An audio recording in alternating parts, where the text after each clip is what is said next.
আসসালামু আলাইকুম।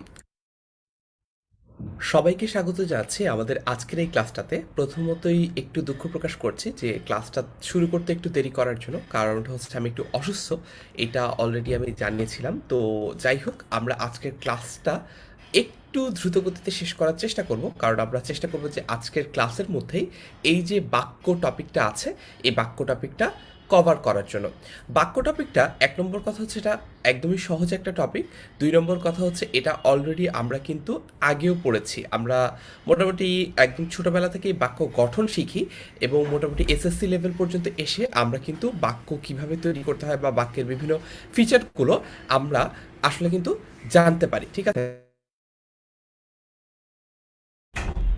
ওকে।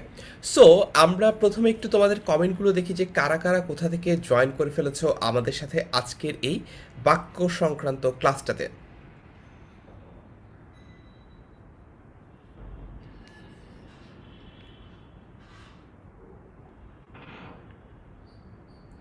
ওকে।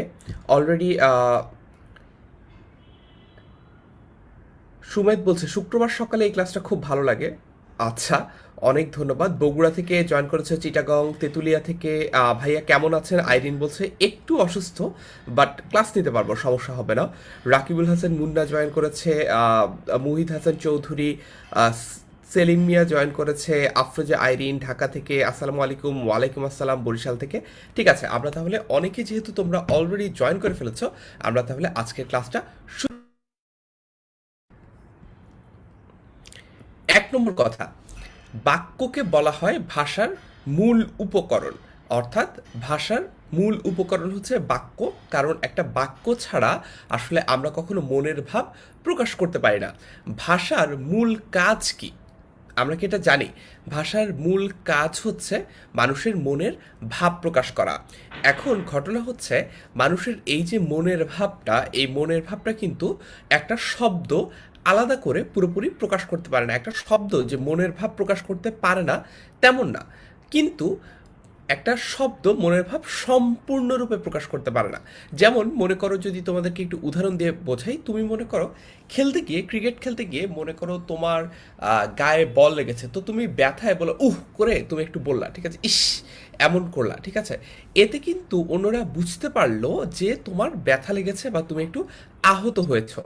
এখন ঘটনা হচ্ছে, এখানে কিন্তু তুমি একটা শব্দ বলছো জাস্ট, কিন্তু এই শব্দটা তোমার পুরো যে মনের ভাবটা সেটা কিন্তু প্রকাশ করতে পারছে না। তোমার পুরো মনের ভাবটা হয়তো বা এরকম হতে পারে যে ইস কেন যে আজকে খেলতে আসলাম, এসেই আহত হলাম, ঠিক আছে।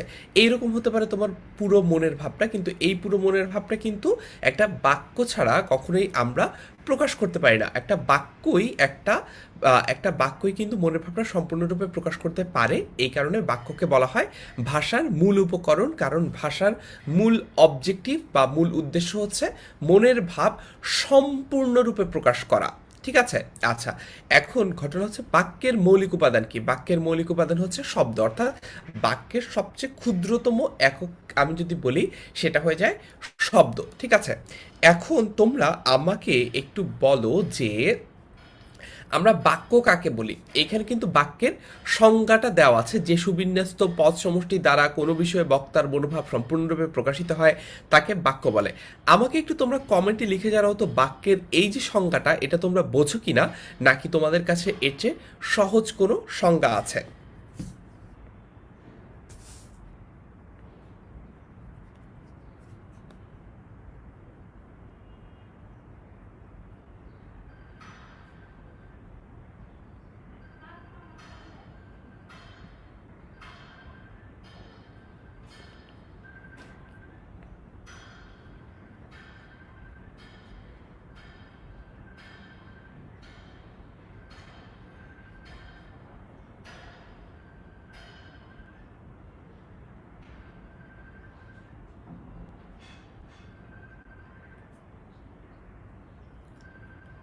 আচ্ছা, অনেকে বলছো বুঝছি, অনেকে বলছো বুঝছি, বুঝি নাই। আমি একটু সহজ করে বুঝাই দিই। যখন একটা শব্দ একটা বাক্যে ব্যবহৃত হয়, আবারও বলি, যখন একটা শব্দ একটা বাক্যে ব্যবহৃত হয়, তখন সেই শব্দগুলো তখন কিন্তু পদ হয়ে যায়। এখন তোমরা প্রশ্ন করতে পারো, ভাইয়া একটা শব্দে একটা শব্দের এমন কি পরিবর্তন বাক্যে গেলে হয় যে কারণে বাক্যের অন্তর্গত যখন হয় বা বাক্যে যখন অন্তর্ভুক্ত হয় কোনো শব্দ তখন সেটাকে আমরা পদ বলি, কিন্তু এর বাইরে কখনো আমরা পদ বলতে পারি না এই কারণে, কারণ যখন একটা শব্দ একটা বাক্যের মধ্যে অন্তর্ভুক্ত হয় তখন তার সাথে বিভক্তি যুক্ত হয়, তখন তার সাথে কি যুক্ত হয়, বিভক্তি যুক্ত হয়। যেমন আমি ভাত খাই, এখানে তোমরা বলতে পারো ভাইয়া আমির সাথেও তো কোনো বিভক্তি নাই, ভাতের সাথেও তো কোনো বিভক্তি নাই, খাইয়ের সাথেও তো কোনো বিভক্তি নাই। কিন্তু যখন বাক্য হিসেবে এই শব্দগুলো পরস্পর পরস্পর সম্পর্ক স্থাপন করে তখন আমরা অ্যাটলিস্ট যদি কোনো বিভক্তি সরাসরি দৃশ্যমানভাবে নাও থাকে তাহলে আমরা বলি যে তাদের সাথে শূন্য বিভক্তি আছে, তাদের সাথে কি আছে, তাদের সাথে শূন্য বিভক্তি আছে। এই কারণে আমরা বলছি যে যে সুবিন্যস্ত, সুবিন্যস্ত কেন বললাম, কারণ হচ্ছে সুবিন্যস্ত বলতে সাজানো বোঝায়। সুবিন্যস্ত বলতে কি বোঝায়, সুবিন্যস্ত বলতে সাজানো বোঝায়। তার মানে মনে করো যে কয়েকটা শব্দ যদি পাশাপাশি থাকে তাহলেই যে বাক্য গঠন করতে পারবে তারা, এমন কিন্তু না। যদি কয়েকটা শব্দ পাশাপাশি বসে তারা হচ্ছে একটা অর্থ প্রকাশ করতে পারে, তখন এইটা একটা বাক্য হবে। যেমন ওই যে যেটা বলছিলাম যে আমি ভাত খাই, ঠিক আছে, এটাকে যদি আমরা উল্টাপাল্টা করে বলি বা একটা শব্দ যদি আরেকটা শব্দকে যদি সিকোয়েন্সটা ঠিক না থাকে, সিরিয়ালটা ঠিক না থাকে, তাহলে কিন্তু দেখবে যে এটার অর্থটা দাঁড়াচ্ছে না। যেমন আমি যদি বলি রহিম ফুটবল খেলে, ঠিক আছে, এটাকে যদি আমি বলি যে খেলে ফুটবল রহিম, তাও মোটামুটি অর্থ দাঁড়ায়। কিন্তু আমি যদি বলি ফুটবল রহিম খেলে, ঠিক আছে, তখন দেখা যায় যে অর্থটা একটুখানি বুঝতে সমস্যা হয়, ঠিক আছে। এই ব্যাপারটাই কিন্তু আমাদের বুঝতে হবে, ঠিক আছে। আচ্ছা, তারপর একটু দেখি বাক্যের তিনটা গুণ আছে। বাক্যের কয়টা গুণ, বাক্যের তিনটা গুণ আছে, আকাঙ্ক্ষা, যোগ্যতা, আসক্তি। আবার বলি এটা কিন্তু সত্যি, এটা কিন্তু শক্তি না। আমি একটু লিখেও দেই, হ্যাঁ।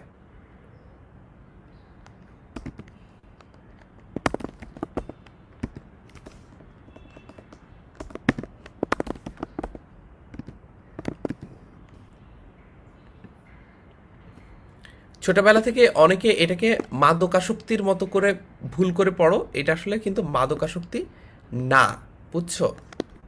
এটা আমি লিখে দিই এখানে আবারও, এটা সত্যি, আসক্তি না, লিখে কিন্তু কেটে দিয়েছি, ঠিক আছে।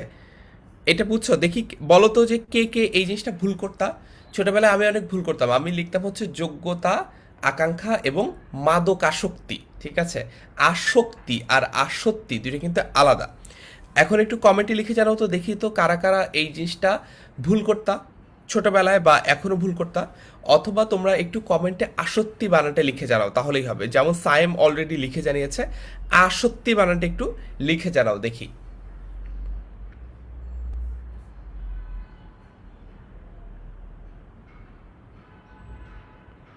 আহমেদ তুষার বলছে আমি বৃহস্পতিবার আর শুক্রবার শুধু ফারহান ভাইয়ার ক্লাসে করি, ভাই আমাকে টি শার্ট কবে দেবেন?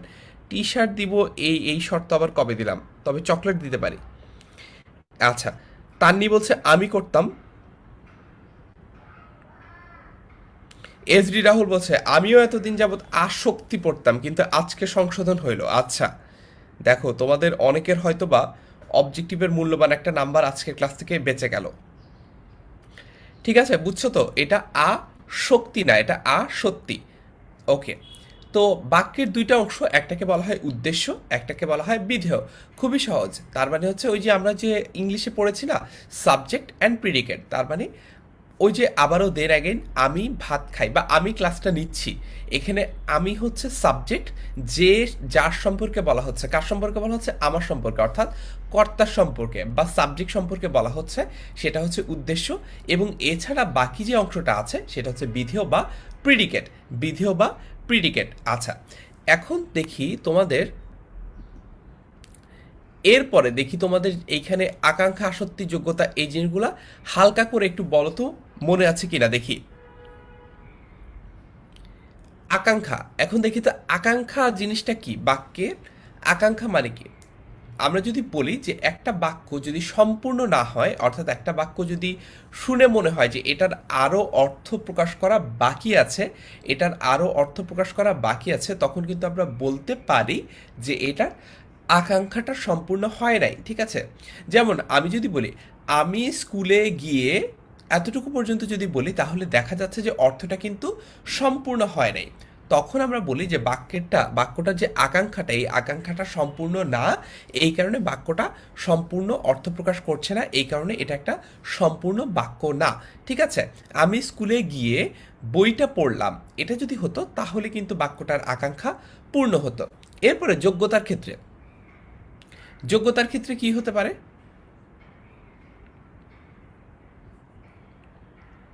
হ্যাঁ, হানিফ বলছে শোনার যে কৌতূহল তাই আকাঙ্ক্ষা, এক্স্যাক্টলি।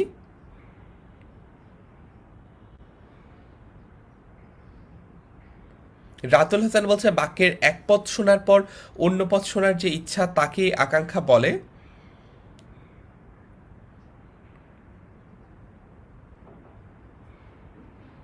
আচ্ছা, ঠিক আছে, এটা আমরা বুঝলাম। এখন তোমরা আমাকে বলো যে যোগ্যতাটা কি বলো তো দেখি। ওইটা বুঝলাম, আকাঙ্ক্ষা সবাই বুঝছি, এখন তোমরা আমাকে বলো যে বাক্যের যোগ্যতাটা কি।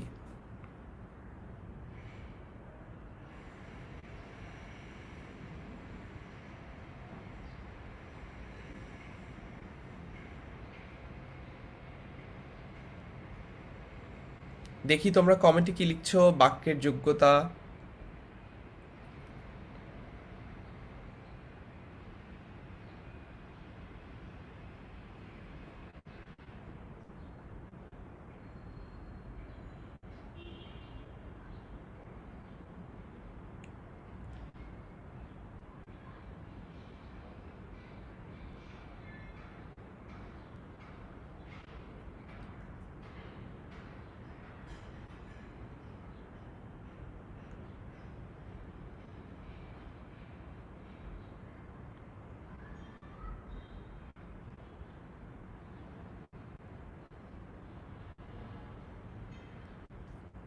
তোমাদের কমেন্টগুলো দেখছি আমি।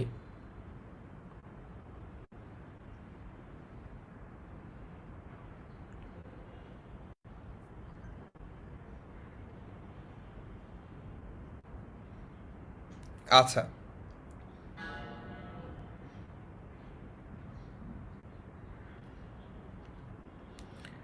রিয়াম সিরাজ বলছে বিয়ে আমাকে করবে, এই বাক্যের কোনো যোগ্যতা নাই। আচ্ছা, অয়ন্তিকা বলছে গরুটা গাছে উঠে গেল, যোগ্যতা অর্থ ভাবের মিল। রাহাত হাবিব বলছে ফুটবল আমাকে খেলে, আকাশ বিমানে উড়ে।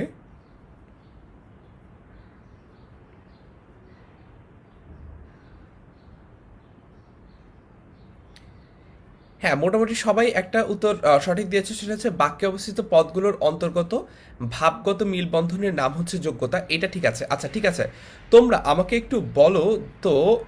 হোমোসেপিয়েন বলছে ক্লাসে বাংলা সিনেমা পড়াচ্ছে, যোগ্যতা নাই। ওকে,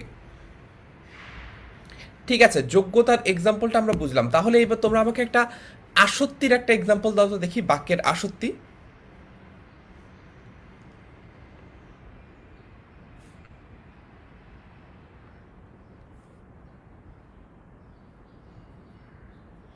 যোগ্যতার আরেকটা একদম একটা বেসিক এক্সাম্পল আমি তোমাদেরকে দেই, তোমরা হচ্ছে এরপরে আসক্তির এক্সাম্পল দিতে থাকো, আমি তোমাদেরকে যোগ্যতাটা ইন দ্য মিন টাইম বলি। ঠিক আছে, যেমন বর্ষার পানিতে প্লাবন সৃষ্টি হয় বা বর্ষার পানিতে বন্যা হয়, এই বাক্যটার কিন্তু যোগ্যতা আছে। কিন্তু আমি যদি বলি যে রোদের কারণে প্লাবন হয়েছে, ঠিক আছে, আমি যদি বলি গ্রীষ্মের রোদে বন্যা সৃষ্টি হয়েছে, তখন কিন্তু এই বাক্যটার যোগ্যতা নাই। তার মানে বাক্যের অর্থটা আসলে ভ্যালিড না, বা বাক্যের অর্থটা মানে কি বলবো, লেজিট না, বা এটা কিন্তু সত্য কোনো অর্থ গঠন বা বাক্য গঠন হলো না, তখন আমরা বলি যে বাক্যটার যোগ্যতা নাই। এখন তোমরা আমাকে বলো তো, এক্সাম্পল দাও তো দেখি, যে আসক্তির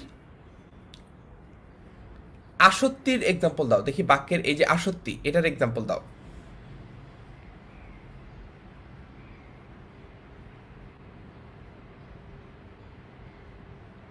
আচ্ছা, মোহাম্মদ আবু হানিফ বলছে সন্ধ্যায় ফিরছে পাখি নীড়ে দল। রাতুল হাসান বলছে আমরা যাব স্কুলে কাল সময় কোনো।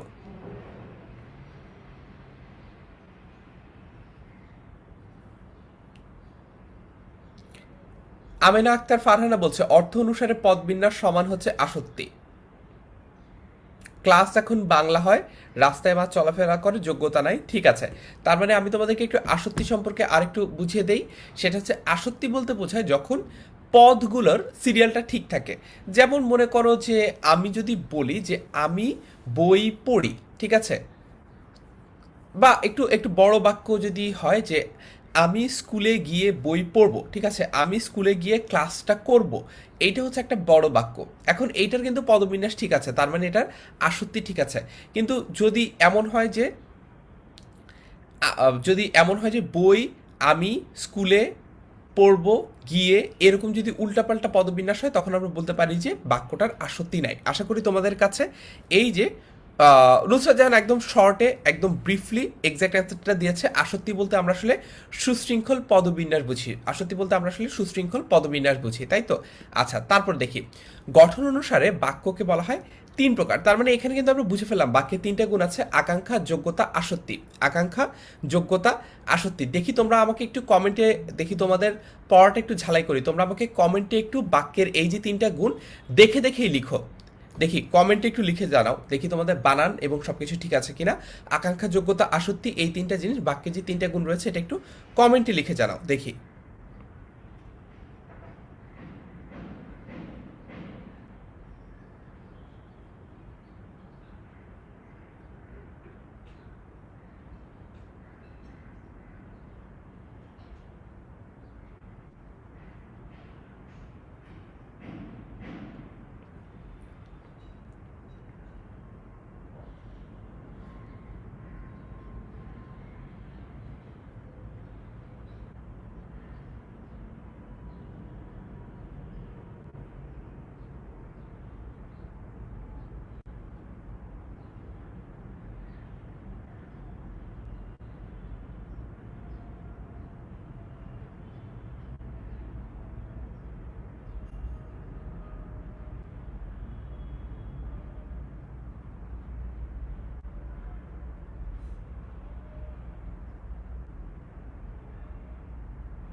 আচ্ছা, মেঘলা আকাশ ভুল ভুল লিখেছে, লিখেছে হচ্ছে অনাকাঙ্ক্ষা, আসক্তির, যোগ্যতা। অনাকাঙ্ক্ষা আবার কি মেঘলা?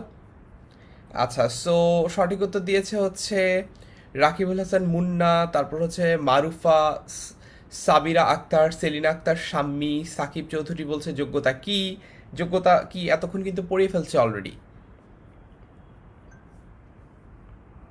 তারপর হচ্ছে ফাতেমা আক্তার বলছে আকাঙ্ক্ষা, যোগ্যতা, আসক্তি। মোহাম্মদ আবু হানিফ সঠিক উত্তর দিয়েছে। আসক্তি বানানটা যদিও ভুল লিখেছে, লিখেছে। রাকিবুল হাসান মুন্না আকাঙ্ক্ষা, যোগ্যতা, আসক্তি বলেছে। আমরা প্রতিদিন কলেজ যাই, যোগ্যতার অভাব। ওকে, সো অনেকেই কিন্তু সঠিক উত্তর দিয়েছে। রাতুল হাসান বলছে ভাই আমিও সঠিক উত্তর দিয়েছি। ওকে ওকে, ঠিক আছে। তো আমরা পরের পোর্শনটাতে যাই তাহলে। গঠন অনুসারে বাক্য তিন প্রকার। গঠন অনুসারে বাক্য তিন প্রকার: এক, সরল বাক্য; দুই, মিশ্র বা জটিল বাক্য; এবং তিন, যৌগিক বাক্য। আর অর্থ অনুসারে এটা একটু দেখি আমরা আবার পরে এটা ডিটেলসটা পড়বো, সরল বাক্য কীরকম হয়, মিশ্র বা জটিল বাক্য কীরকম হয়, বা যৌগিক বাক্য কীরকম হয়। একদম সহজে যদি বলে দিই যে সরল বাক্য হচ্ছে আমি ভাত খাই, এটা একটা সরল বাক্য। মিশ্র বা জটিল বাক্যে একটা শর্ত দেওয়া থাকে, যেমন আজকে যদি বৃষ্টি আসে তাহলে আমি স্কুলে যাব না। এই ধরনের যে শর্তাধীন বাক্যগুলো, একটা জিনিস হলে আরেকটা জিনিস হবে, বা একটা জিনিসের উপর আরেকটা জিনিস ডিপেন্ডেন্ট, এই সকল ক্ষেত্রগুলোতে মিশ্র বা জটিল বাক্য হয়। আর যৌগিক বাক্য কীরকম, যে আমরা ভাত খাই এবং আমরা খেলতে যাই, এই যে একটা এবং বা সংযোজক অব্যয় বা একটা কনজাংশন ব্যবহৃত হলো দুইটা বাক্যকে অ্যাড করার জন্য, দুইটা বাক্যাংশকে অ্যাড করার জন্য, তখন আমরা বলি এটা হচ্ছে যৌগিক বাক্য। ঠিক আছে, তারপরে দেখি অর্থ অনুসারে বাক্য পাঁচ প্রকার। অর্থ অনুসারে বাক্য পাঁচ প্রকার, যেমন বিবৃতিসূচক, তার মানে হচ্ছে যখন আমরা একদম জেনারেল স্টেটমেন্ট দেই, যখন আমরা জেনারেল স্টেটমেন্ট দেই, যেমন আজকের আকাশ মেঘলা, ঠিক আছে, আজকের আকাশ মেঘলা। তারপর হচ্ছে প্রশ্নোত্তর সূচক, যেমন হচ্ছে আমরা এই এক্সাম্পলটা আমরা হচ্ছে বলি যে, দাঁড়াও, এই এক্সাম্পলটা এখন রিলেভেন্ট একটা এক্সাম্পল দেই, যেমন মুরাদ কি নির্দোষ, ঠিক আছে, বিবৃতি সূচক কি আজকের আকাশ মেঘলা। প্রশ্নোত্তর সূচক কি বাক্য হতে পারে মুরাদ কি নির্দোষ। আবেগ সূচক বা বিস্ময় সূচক কি বাঘের গর্জন শুনেছে বিশ্ব।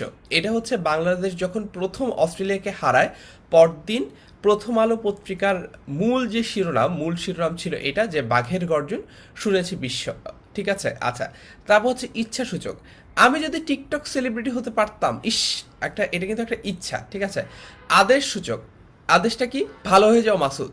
ওকে, সো আই গেস আমাদের কাছে এই যে অর্থ অনুসারে বাক্যগুলো কয় প্রকার, এই যে পাঁচ প্রকার, এগুলো আমাদের কাছে একদম ক্লিয়ার। বেশি ক্লিয়ার হওয়ার কারণ হচ্ছে এক্সাম্পলগুলো খুবই রিলেভেন্ট এক্সাম্পলগুলো আমরা দেখেই বুঝতে পারছি যে কোনটা আসলে কি বোঝাচ্ছে। আমাকে একটু কমেন্টে লিখে জানাও যে তোমরা এই যে অর্থসূচক পাঁচ প্রকার বাক্য আমরা যে পড়লাম, এটা তোমরা উদাহরণগুলো দিয়ে তোমরা বুঝতে পারছো কিনা।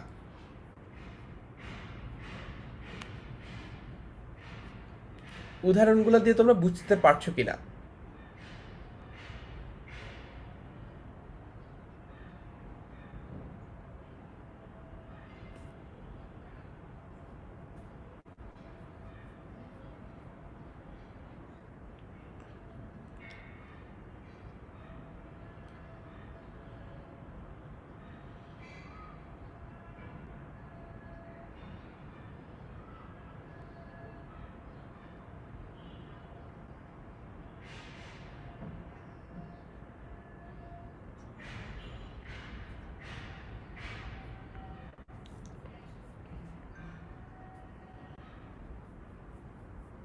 আচ্ছা, সবাই বলেছো যে ভাইয়া বুঝতে পেরেছি, ওকে। তারপরে দেখি একটা কুইক কুইজ রাউন্ড, দেখি তোমরা পারো কিনা। এক নম্বর প্রশ্ন, গঠনগত দিক দিয়ে বাক্য কত প্রকার। গঠনগত দিক দিয়ে বাক্য কত কত প্রকার। এ দুই, বি তিন, সি চার এবং ডি পাঁচ। দেখি লিখে জানাও তো। মাহজুজা দিয়া বলছে ভাইয়া কি আটকে গেছে নাকি, না আটকে যায় নাই, তোমাদের কমেন্ট চেক করছিলাম।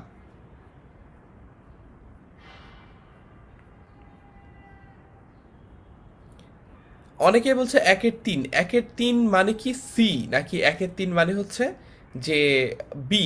একটু এভাবে লিখে জানাও, একের এ বি সি ডি এভাবে লিখে জানাও, না হলে তো বুঝবো না।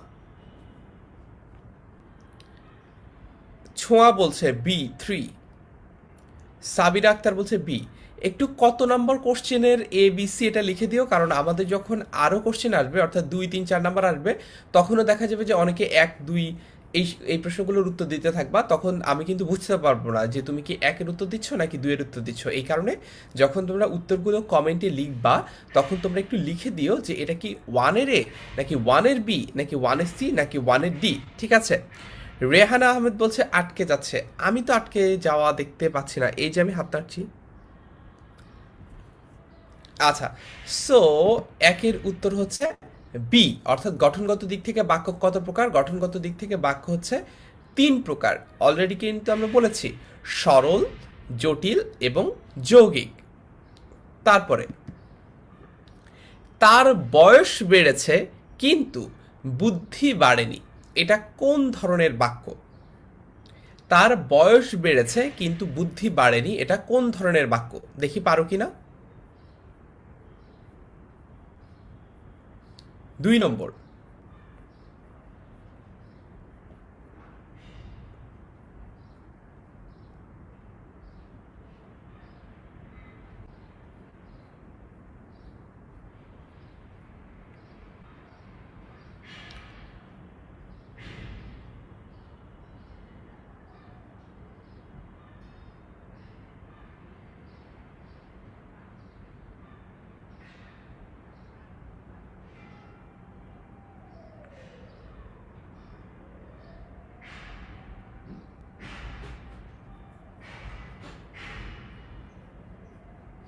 2 নম্বর কি পারছো তোমরা?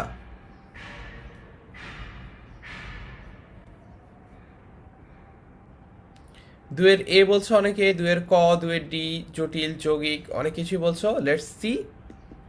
এটা হচ্ছে দুয়ের এ অর্থাৎ যৌগিক বাক্য। তার মানে এই যে তার বয়স বেড়েছে, কিন্তু কিন্তুটা একটা সংযোজক অব্যয় বা কিন্তুটা একটা কনজাংশন, এই কারণে এটা একটা যৌগিক বাক্য। তার বয়স বেড়েছে, ঠিক আছে, বুদ্ধি বাড়ে নাই, এই কারণে এটা কিন্তু সরাসরি কোনো শর্ত বোঝাচ্ছে না, ঠিক আছে, এটার কোনো সরাসরি শর্ত বোঝাচ্ছে না। ওকে, যদি এমন হতো বাক্যটা যে বয়স বেড়েছে দেখে তার বয়স বেড়েছে দেখে বুদ্ধি কমেছে, বা তার বয়স বেড়েছে দেখে বুদ্ধি বেড়েছে, দেখো দুইটা বাক্যের টোনালিটির মধ্যে কিন্তু ডিফারেন্স আছে। আমরা যদি বলি তার বয়স বেড়েছে দেখে তার বুদ্ধি বেড়েছে, কিংবা তার বয়স বেড়েছে দেখে তার বুদ্ধি বাড়ে নাই বা কমেছে, তখন এটা কিন্তু একটা শর্ত বা এটা কিন্তু একটা কন্ডিশন, যে এই ক্লজটার উপর ডিপেন্ড করে, বাক্যের এই অংশটার উপর ডিপেন্ড করে বাক্যের ওই অংশটা পরিবর্তিত হচ্ছে। এই ধরনের অবস্থা যদি আমরা না দেখি তাহলে আমরা বলতে পারি এটা হচ্ছে একটা যৌগিক বাক্য। ওকে, তারপরে দেখি বাক্যের প্রধান 3টি গুণ কি কি? 3-এর কি হবে, এ বি সি নাকি ডি?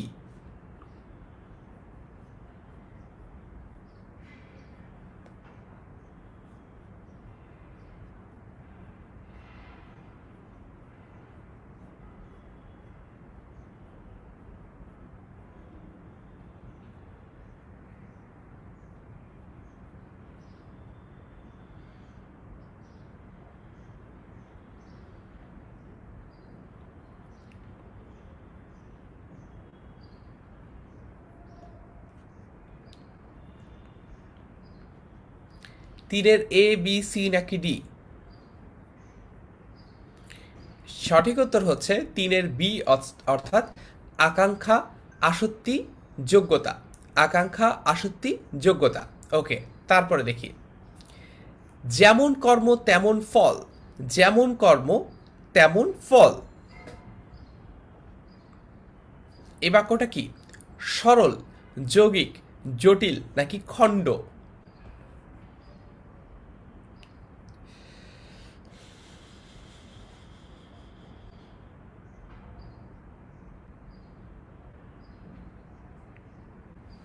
মারুফা বলছে বাংলা ক্লাসটা এত সুন্দর কেন অলওয়েজ, আমি জানি না। ওকে, 4-এ সি বলছো অনেকেই, জটিল। 4-এ সি, জটিল জটিল জটিল। ওকে, এবং বাক্যটা হচ্ছে জটিল।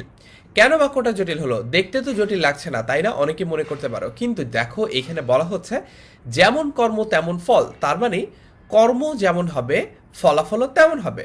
অর্থাৎ এইখানে একটা শর্ত বোঝানো হচ্ছে, অর্থাৎ তুমি যদি ভালো কাজ করো তাহলে তার ফলাফল ভালো হবে, তুমি যদি খারাপ কাজ করো তাহলে তার ফলাফল খারাপ হবে।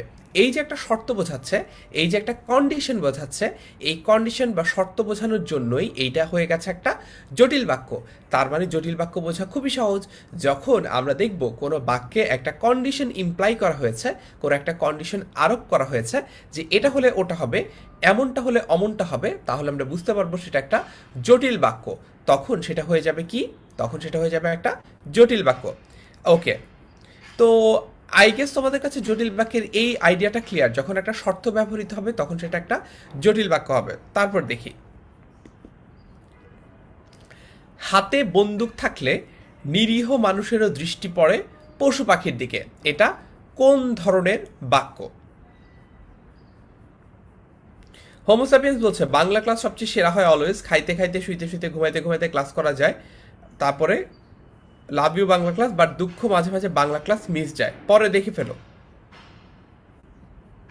মরিয়ম আক্তার বলছে এইচএসসিতে বাংলা দ্বিতীয় পত্রে কি এমসিকিউ আসে কিনা? না, এমসিকিউ আসে না, কিন্তু আমি তোমাদেরকে এমসিকিউ করাই দুইটা কারণে। এক হচ্ছে তোমাদের বেসিকটা ক্লিয়ার হয়েছে কিনা এটা বোঝার আমার কিন্তু আর কোনো ওয়ে নাই, ঠিক আছে? তোমাদেরকে যেহেতু আমি এই অনলাইন ক্লাসটাতে সরাসরি তোমাদেরকে লিখিয়ে তার উত্তর নিতে পারছি না, অ্যান্ড কমেন্টে যদি তোমাদেরকে বড় বড় প্রশ্ন উত্তর লিখতে দেই সেটা যেহেতু কোনো সেন্স মেক করে না, এক একটা প্রশ্ন উত্তর লিখতেই হয়তো বা তোমাদের 10-15 মিনিট চলে যাবে, যেহেতু তোমরা টাইপ করে লিখবা। তো এই কারণে তোমাদের আমি সাবজেক্টিভ যেহেতু লেখাতে পারি না, এই কারণে কিন্তু তোমাদের অবজেক্টিভের মাধ্যমে ঝালাই করি যে তোমাদেরকে আমি যে বেসিকটা ক্লিয়ার করেছি, যা কিছু বুঝিয়েছি পড়িয়েছি, সেটা তোমরা কতটুকু বুঝতে পেরেছো বা কতটুকু ধরতে পেরেছো, আরও পড়ানো লাগবে কিনা এই জিনিসটা ফিগার আউট করি। এই কারণে বহু নির্বাচনীটা 1 নম্বর রিজন। 2 নম্বর রিজন হচ্ছে তোমাদের অ্যাডমিশন টেস্টে কিন্তু বহু নির্বাচনী আসবে দিন শেষে, এই কারণে তোমাদের বহু নির্বাচনীটা প্র্যাকটিসে থাকা দরকার। আমার অভিজ্ঞতা বলে যেহেতু স্টুডেন্টরা এইচএসসি লেভেলে বাংলা দ্বিতীয় পত্রে অবজেক্টিভ অ্যাটেম্প্ট করে না, এই কারণে কিন্তু তাদের পরবর্তীতে গিয়ে অ্যাডমিশন টেস্টে বেশ একটা বড়সড় ধাক্কা খেতে হয়, যখন অনেক দিন পরে বাংলা দ্বিতীয় পত্রে তারা প্রথমবারের মতো আবার হচ্ছে এই অবজেক্টিভ অ্যাটেম্প্ট করে। ঠিক আছে, আচ্ছা, তো এটার উত্তর কি?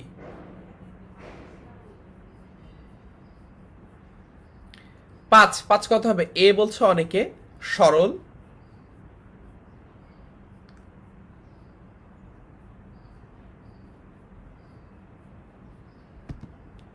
এবং সঠিক উত্তর হচ্ছে 5-এর এ অর্থাৎ সরল। তার মানে হাতে বন্দুক থাকলে নিরীহ মানুষেরও দৃষ্টি পড়ে পশু পাখির দিকে, এটা একটা সরল বাক্য। তারপরে দেখি, এখন আমরা চলে আসলাম ওই যে আমরা শুরুতে যেগুলো পড়েছিলাম সেগুলো, অর্থাৎ এখন কিন্তু আমরা চাইলে একটু দ্রুত আগাতে পারবো।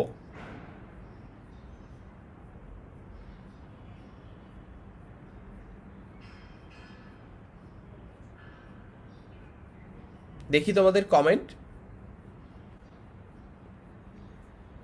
ওকে, আকাঙ্ক্ষার যে ব্যাপারটা এটা একটু দেখি। আকাঙ্ক্ষা বাক্যের অর্থ পরিষ্কারভাবে বা ক্লিয়ারভাবে বোঝার জন্য এক পদের পর অন্য পদ শোনার যে ইচ্ছা, ও এক পদের পর অন্য পদ শোনার যে ইচ্ছাটা, সেটাকে বলা হয় আকাঙ্ক্ষা। তার মানে চাঁদ পৃথিবীর চারদিকে, এটুক বললে কি হয়, চাঁদ পৃথিবীর চারদিকে এটুক বললে কিন্তু বাক্যের সম্পূর্ণ অর্থটা প্রকাশিত হয় না, বাক্যের সম্পূর্ণ অর্থটা প্রকাশিত হয় না।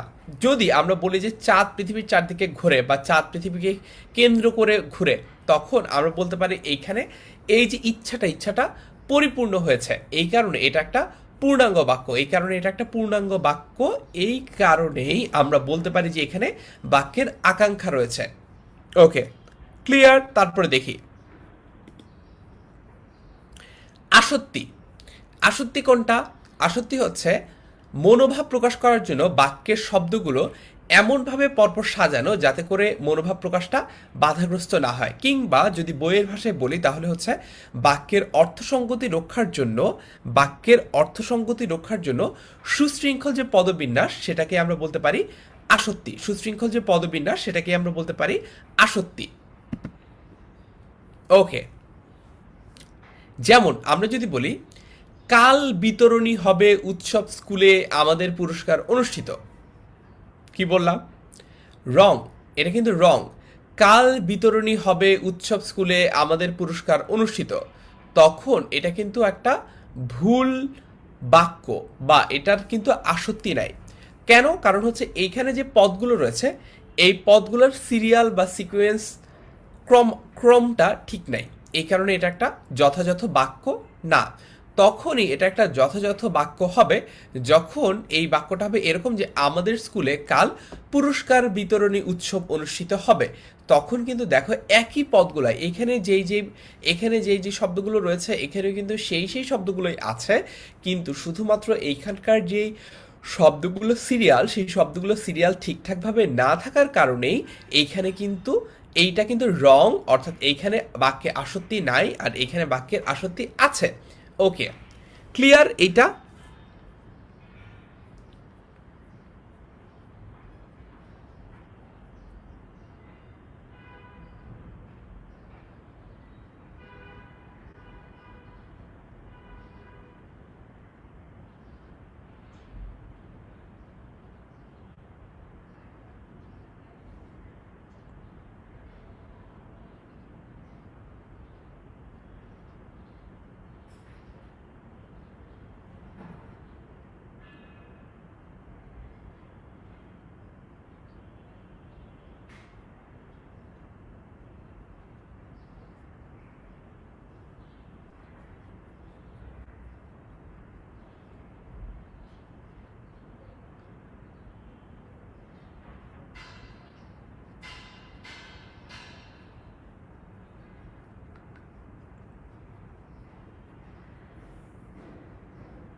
ওকে, সো সবার কাছে ক্লিয়ার। তারপর দেখি যোগ্যতা। যোগ্যতা কোনটা?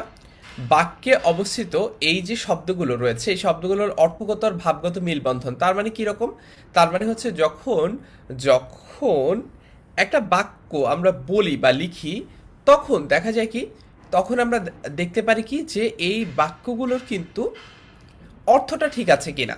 যেমন এই এক্সাম্পলটা অলরেডি আমরা আজকের ক্লাসে বলছি যে বর্ষার বৃষ্টিতে প্লাবনের সৃষ্টি হয়, এইটা একটা যোগ্যতা, এইটা একটা যোগ্যতা সম্পন্ন বাক্য। কেন? কারণ হচ্ছে এইখানে অর্থ এবং ভাব দুইটার মিল আছে। তার মানে কি বাক্যটা সত্য বা বাক্যটা লেজিট। হ্যাঁ, যদি এমন কোনো বাক্য আমরা বলি যে বাক্যটা আসলে সম্ভব না, তখন আমরা বলতে পারি যে বাক্যটার যোগ্যতা নাই। যেমন বর্ষার রোদ প্লাবনের সৃষ্টি করে বা বর্ষার রোদ বন্যার সৃষ্টি করে, এটা যদি বলি আমরা বলতে পারি যে এইখানে আসলে কোনো যোগ্যতা বাক্যটা নাই। আই গেস তোমাদের কাছে বাক্যের যোগ্যতা, আকাঙ্ক্ষা, আসক্তি এই তিনটা জিনিস ক্লিয়ার। এটা তোমাদের আর কখনো ভুল হবে না। আচ্ছা, এইখানে কিছু জিনিস তোমাদের জন্য এক্সাম্পল হিসেবে দেওয়া আছে, এটা তোমাদের জন্য HW হিসেবে থাকবে।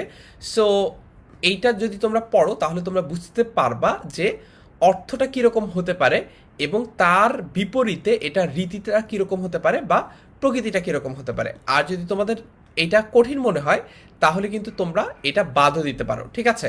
এমন কোনো ইম্পর্টেন্ট কিছু এটা না, জাস্ট একটু অ্যাডভান্স লেভেলের জিনিস।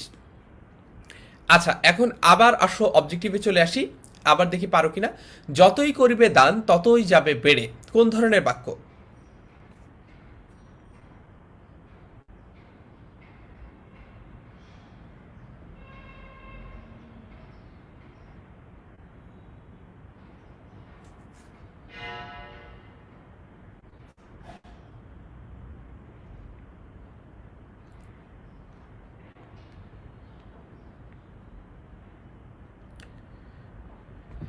যতই করিবে দান ততই যাবে বেড়ে কোন ধরনের বাক্য? এ সরল, বি জটিল, সি যৌগিক এবং ডি কোনোটিই নয়।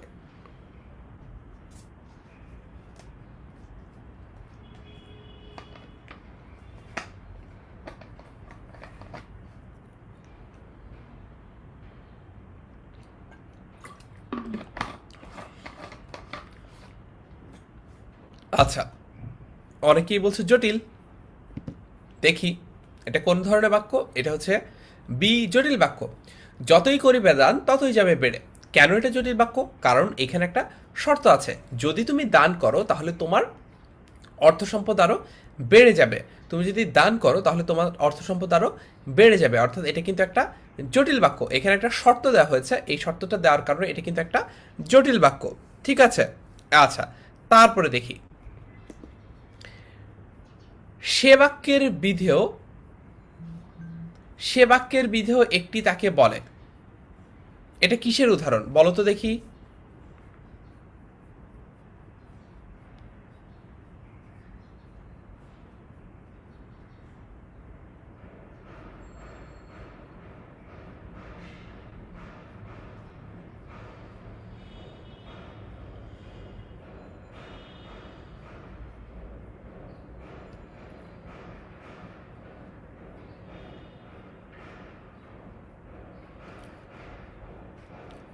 7 নম্বর প্রশ্নের উত্তর কি হবে?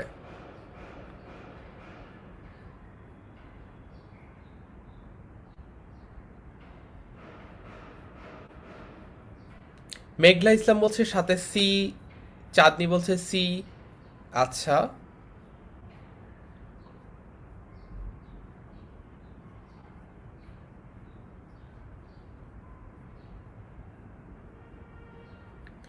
ওকে, সাথে সি, বি অনেকগুলো বলছে। আরমান পারভেজ বলছে ভাইয়া কি মিউট, এমনভাবে চুপ হয়ে রইলো? না, আমি মিউট না, আমি তো মাঝে মাঝে চুপ করে তোমাদের কমেন্টগুলো দেখি। তো কমেন্ট দেখার সময় তো আমি মনে তোমাদের কমেন্ট পড়ি, ঠিক আছে?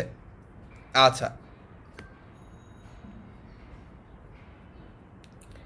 ঠিক আছে। সো এটার উত্তর হচ্ছে সাথে সি, কারণ এটাতে বাক্যের আসক্তিটা নাই, বাক্যের আসক্তি নাই, ঠিক আছে? এখানে একটা সুশৃঙ্খল পদবিন্যাস আমরা কিন্তু দেখতে পাচ্ছি না। তারপরে কন্যার বাপ সবুর করিতে পারিতেন কিন্তু বরের বাপ সবুর করিতে চাহিলেন না। এটা সবুর, আমি বানানটা ঠিক করে দিচ্ছি। ওইটা নিয়ে টেনশন করো না, তোমরা আমাকে বলো যে এটা কোন ধরনের বাক্য, সরল, জটিল, যৌগিক নাকি কোনোটাই নাই। কন্যার বাপ সবুর করিতে পারিতেন কিন্তু বরের বাপ সবুর করিতে চাহিলেন না, এটা কোন ধরনের বাক্য?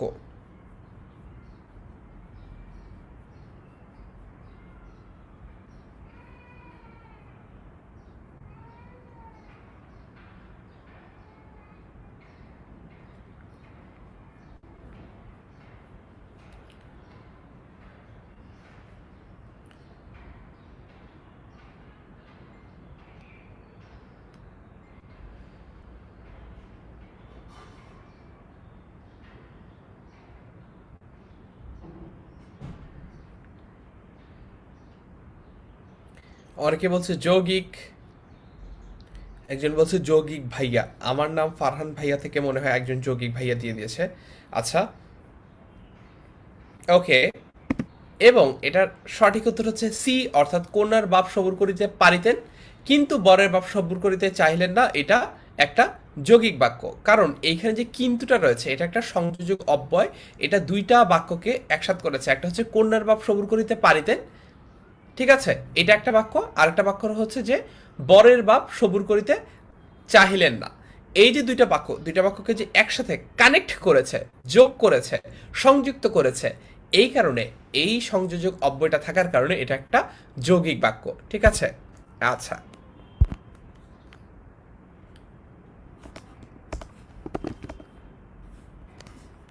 তারপরে দেখি 9 নম্বর, নিচের কোনটা যৌগিক বাক্য? এক, মা ছিল না বলিয়া কেহ তাহার খোঁপা বাঁধিয়া নাই। বি, বার্ধক্যকে সবসময় বয়সের ফ্রেমে বাঁধা যায় না। সি, তাহার পরে বাবা চলল এবং ঘরে কবাট পড়ল। ডি, আমি যে গান গাই তাহা যৌবনের গান। নিচের কোনটা যৌগিক বাক্য?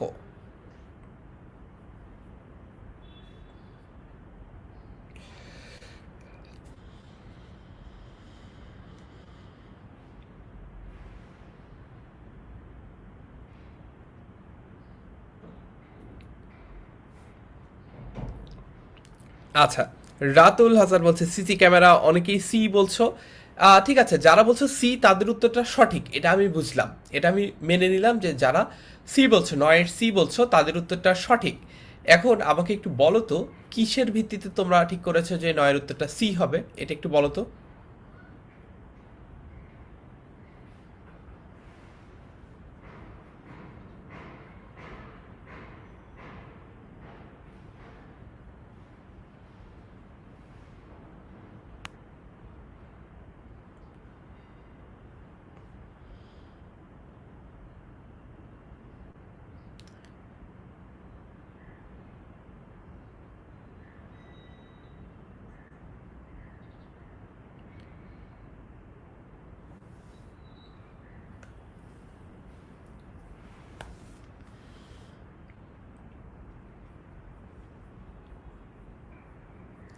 হ্যাঁ, সবাই সঠিক উত্তর দিচ্ছে যে সংযোজক অব্যয় আছে এবং দিয়ে যুক্ত হয়, এক্স্যাক্টলি সবার উত্তরই সঠিক এবং নয়ের উত্তর হচ্ছে সি। 10 নম্বর, সুখবরটা জেনে সে আনন্দিত হয়েছে, এটা কোন ধরনের বাক্য? সুখবরটা জেনে সে আনন্দিত হয়েছে, এটা কোন ধরনের বাক্য? সরল বাক্য, জটিল বাক্য, যৌগিক বাক্য অথবা খণ্ড বাক্য?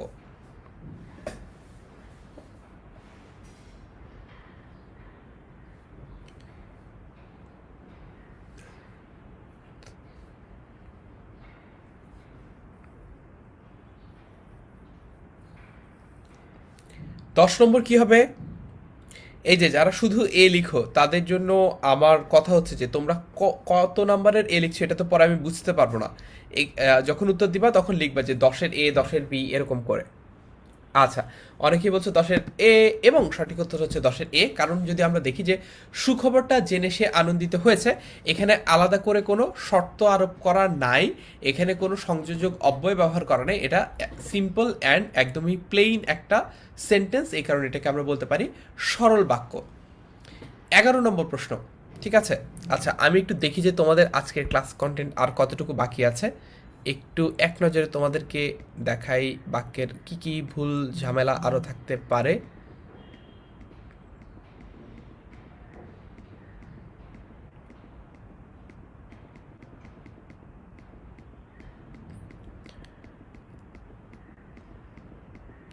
এই যে পরবর্তী ক্লাসগুলোতে আমরা কিন্তু এই বাক্যের রূপান্তর পড়বো, বুঝছো? যারা আজকে বলছো যে ভাইয়া এইটা ওইটা কিভাবে হবে, এইটার যে সমাধানগুলো সেগুলো আমরা করব। মোট 60টা স্লাইড আছে, 60টা স্লাইড আছে। হ্যাঁ, সো আমরা আজকের ক্লাসে যতটুকু পারি শেষ করব, পরবর্তী ক্লাসে হচ্ছে আমরা বাকিটা পড়বো। হ্যাঁ, আচ্ছা, আজকের ক্লাসটা মনে হয় এই পর্যন্ত শেষ করে দেওয়াটা বেটার হয়, তাহলে হচ্ছে একটা পোর্শন শেষ হবে। যেমন এতটুকু পড়ালে হচ্ছে তোমাদেরকে আজকে বাক্যের একটা পোর্শন শেষ হবে। এর পরের ক্লাসে তোমাদেরকে আমরা পড়াতে পারি হচ্ছে দুর্বোধ্যতা, উপমার ভুল প্রয়োগ, বাহুল্য দোষ, এই জিনিসগুলা।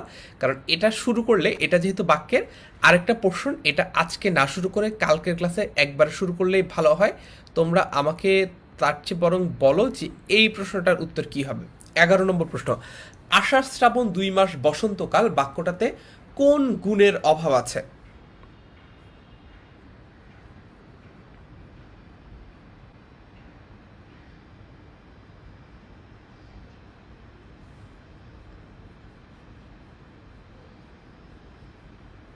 বলো। 11 নম্বর প্রশ্ন, আষাঢ় শ্রাবণ 2 মাস বসন্তকাল বাক্যটাতে কোন গুণের অভাব আছে?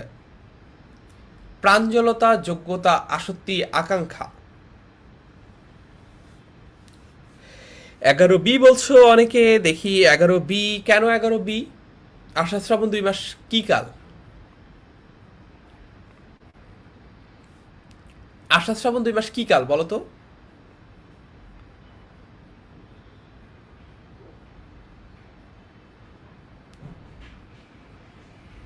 তোমাদের জন্য প্রশ্ন হচ্ছে আষাঢ় শ্রাবণ 2 মাস কি কাল? বর্ষাকাল। এক্স্যাক্টলি।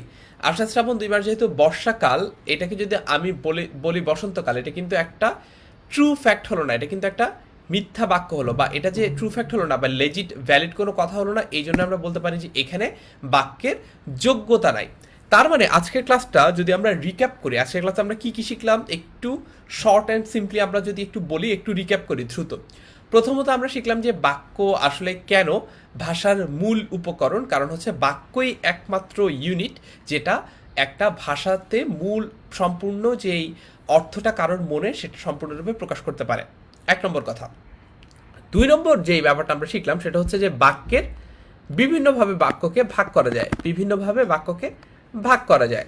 ঠিক আছে, তার মধ্যে একটা হচ্ছে যে বাক্যকে কিভাবে গঠনগতভাবে ভাগ করা যায়, সরল, জটিল এবং যৌগিক। সরল বাক্য তো খুবই সহজ। সরল বাক্য হচ্ছে যখন একটা বাক্য একদম প্লেন অ্যান্ড সিম্পল হবে, যেটার মধ্যে কোনো সংযোজক অব্যয় থাকবে না, যেটার মধ্যে কোনো শর্ত থাকবে না, যেটার মধ্যে কোনো ধরনের কোনো ঝামেলা থাকবে না, সেটাকে আমরা বলবো সরল বাক্য। 2 নম্বরটা হলো জটিল বা মিশ্র বাক্য। জটিল বা মিশ্র বাক্য কীরকম? যখন একটা বাক্যের 2টা অংশ থাকবে এবং দেখা যাবে যে সেখানে একটা শর্ত দেওয়া আছে, বাক্যের একটা অংশ তখনই ঠিকঠাকভাবে কাজ করে যখন কিনা বাক্যের আরেকটা অংশ ঠিকঠাকভাবে কাজ করে। এই কারণে একটা শর্তাধীন বাক্যকে বা একটা শর্তাধীন বাক্যাংশকে আমরা বলতে পারি কি? জটিল বাক্য। আর যৌগিক বাক্য তো খুবই সহজ, যখন 2টা বাক্যকে একটা সংযোজক অব্যয় বা একটা কনজাংশন এবং ও আর ইত্যাদি কিন্তু এগুলো যখন যোগ করে তখন আমরা সেটাকে বলতে পারি কি? তখন আমরা সেটাকে বলতে পারি যৌগিক বাক্য। তো আমরা শিখে ফেললাম যে বাক্যের বেসিকটা, আমরা শিখে ফেললাম যে বাক্যের গঠনগত যেই রূপভেদগুলো আছে সেগুলো।